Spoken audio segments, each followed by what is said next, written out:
చిత్తూరు జిల్లా ఐరాల మండలం కాణిపాకం క్రాస్లో గల నారాయణాద్రి కళ్యాణ మండపం నందు ఏర్పాటు చేసిన పూతలపట్టు ఎమ్మెల్యే అభ్యర్థి డాక్టర్ సునీల్ కుమార్ పరిచయ కార్యక్రమంలో ముఖ్యమంత్రి జగన్మోహన్ రెడ్డి చేసిన వ్యాఖ్యలపై పోటీకి నేను సిద్దం మీరు సిద్దమా అనే కార్యక్రమాన్ని బుధవారం మండల కన్వీనర్ బుజ్జిరెడ్డి ఆధ్వర్యంలో నిర్వహించారు.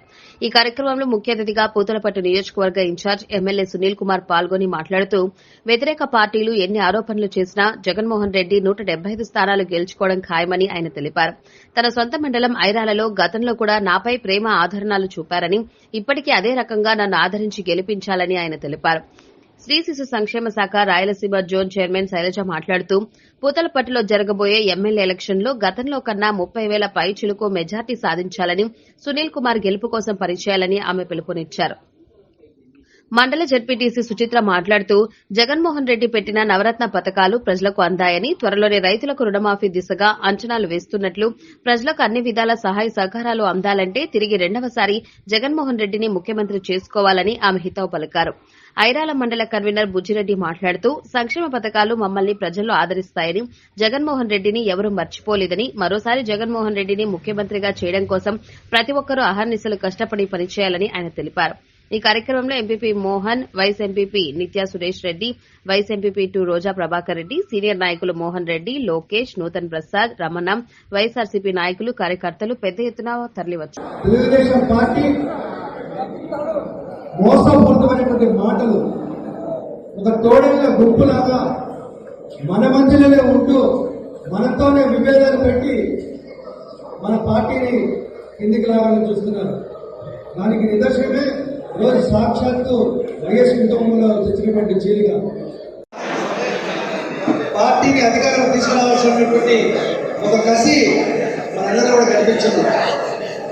మీకు అందరికీ కూడా తెలుసు, ఆ రోజు ఎంపీపీ కానీ అటు జడ్పీటీసీ కానీ మనం పోగొట్టుకొని కనీసం మండల స్థాయిలో ఆఫీస్లో కూడా మనల్ని ఏ విధంగా అయితే ఇబ్బందులు పెట్టారో మన గతంలో మనందరికీ గుర్తు చేసుకోవాలి. అధికారంలో ఉండి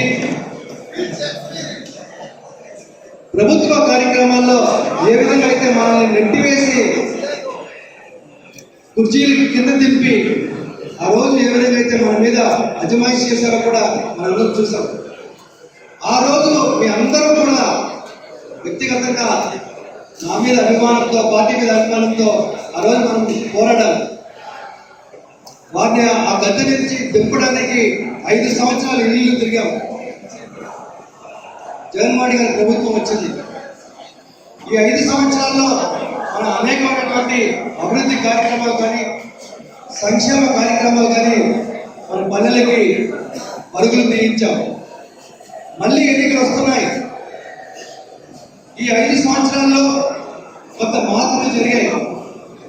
ఎప్పుడైతే అధికారం మనం తీసుకున్న తర్వాత మన మధ్యలోనే కొంత విభేదాలు పెట్టడానికి తెలుగుదేశం పార్టీ వాళ్ళు చూస్తారు. ఈరోజు చూస్తే మనందరినీ కూడా పార్టీ మీదకి తీసుకురావాలి. రాబోయే రోజుల్లో ఏ విధంగా అయితే మనం 19 ఎన్నికల్లో 6,000 మెజారిటీ, నిజంగా నేనైతే ఎన్నికలు జరిగిన తర్వాత మన మండలంలో 6,000 మెజారిటీ ఊహించలేదు. కానీ మీ అందరూ కష్టపడితే, మీ అందరూ ఐక్యతగా ఉంటే ఏ విధమైనటువంటి బలం వస్తుందో 2019 ఎన్నికల్లో మీరందరూ కూడా రుజువు చేసి చూపించారు. మళ్ళీ ఎన్నికలు వస్తున్నాయి. మనందరం కూడా ఐక్యత కలిగి ఉందాం. చేసిన అభివృద్ధి కానివ్వండి, చేసిన సంక్షేమం కానీ మళ్ళీ ఇంటింటికి తీసుకెళ్దాం. జగన్మోహన్ గారు ఏమో ఒక్క యుద్ధానికి సిద్ధమని చెప్తున్నారు. మనందరం కూడా జగన్మోహన్ గారిని అభిమానించే వ్యక్తులం, జగన్మోహన్ గారిని ప్రేమించే వ్యక్తులం. కాబట్టి ఈరోజు మనంతమంది ఇక్కడికి రాగలిగాం. వ్యక్తిగతంగా